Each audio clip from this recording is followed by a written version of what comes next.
Today is Monday, Parashat Emor. It's also the 25th day of the Omer. It's right in the middle of the counting of the Omer. We count for 49 days, and then the 50th day is Shavuot, so the 25th day is in the middle. It has the Sfira of Netzach Sheba Netzach. Each one of the weeks of the Omer is under a certain heading. The fourth week is under the heading of Netzach, which means eternity. Eternity is represented by the Torah is our eternity of Am Yisrael. It's the best insurance policy for the survival and the eternity of Am Yisrael is our Torah. Today is Netzach Sheba Netzach. Netzach in Hebrew is also related to the word Lenatzeach, which means to win. It also has to do with the idea of endurance and being consistent and persistent.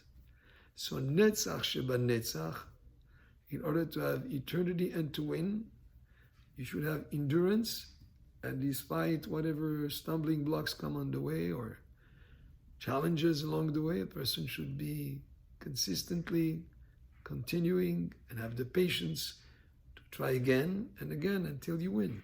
So that's some of the ideas associated with Netzach, Sheba Netzach. This coming Shabbat, we're going to be reading the fourth chapter of Pirkei Avot. So we explained the first Mishnah. Ben Zoma Omer was a rabbi by the name of Shimon Ben Zoma, and he used to say, Ezeu Hacham, who's really the wise person? Halomed Mikol Adam, a person who's willing to learn from every single person, even someone who knows less than him. There might be something that he might learn from him.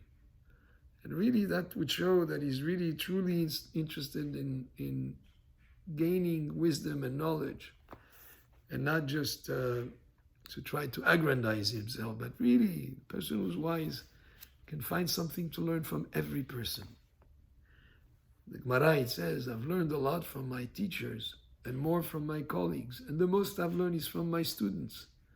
When students are pupils that you're going to be teaching, through their questions, through you explaining to them, many subjects become even clearer, and you're able to gain even more knowledge and more wisdom by the interaction as a teacher to student. So the first thing that Ben Zoma says here is, who's the real wise one? He's the one who's willing to learn from every single person. Shene'emar, and he quotes a pasuk here from David HaMelech, Mikol melamedai hiskalti.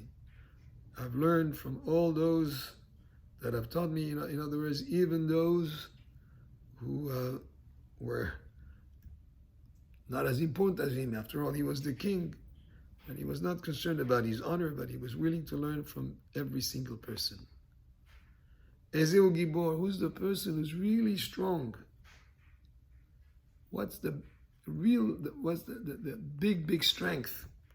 Hakovesh et yitzro, someone who's able to control his Yetzer Hara, his ta'avot, his desires, or maybe somebody has lust, somebody has certain reactions that are not proper.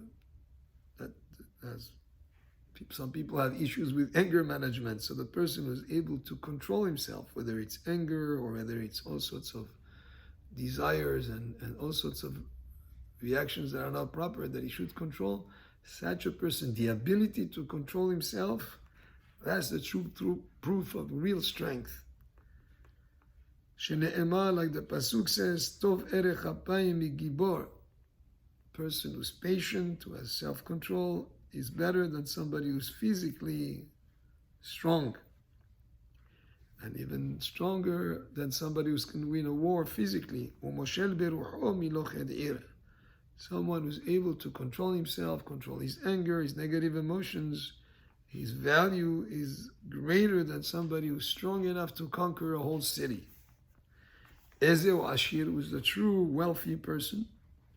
Hasameach behelko, someone who's happy, who's satisfied with what he has, with what Hashem has granted him. But if a person is very wealthy in terms of numbers, but always desires to have more, and he's never satisfied with what he has, that's not a wealthy person. A wealthy person is more about the quality, not necessarily the quantity of how he feels towards what he owns already. And you can have somebody who has a little and very happy. That's a true wealthy person. You have somebody who has a lot, but for him it's not enough. That's not somebody who's really, really, really wealthy. Shneimari brings a pasuk here, Gi'akapecha ki tochel, ashrecha v'tov lach. If you eat the labor of your hands, in other words, you're not really always looking to gain more and more and more, but you're satisfied with what you're making. It's okay to have ambition. The whole question is ambition for what purpose? Just to gain and have more, or for a certain purpose, to use those funds for some constructive or important projects. But if it's just for its own sake, then the person will always feel like he's lacking. So if you eat the labor of your hands, ashrecha v'tov lach, ashrecha ba'olam hazeh v'tov lach la'olam haba. You're fortunate in this world and fortunate in the world to come. It's good for you here and in the world to come also. Ezeu mechubad, who is a person who is really respected and honored by others, is a person amchabed et haberiot, a person who honors others. Because a person who honors others gains the respect of the other people. And here the Kahati explains, Ben Zoma spoke first about Chokhmah, wisdom, Gvura, strength, and then Osher, then wealth. That when a person has wisdom, strength, and wealth, he will be respected and earn the respect from Hashem. And even if people don't respect him, you know what? You can get respect. Even if people don't respect the wisdom that you have, then you know what? Respect others, and you'll earn their respect and their honor. Shneimar, he brings a pasuk, Ki mechabedai achabed, ubozai kalu. Those who honor me, I'll honor. The pasuk actually speaks about Hashem honoring those who honor Him, ubozai kalu, and those who do the opposite of honor will be treated lightly. But the idea is to earn the respect of others. You have to give respect to others. Baruch Adonai le'olam, amen ve'amen.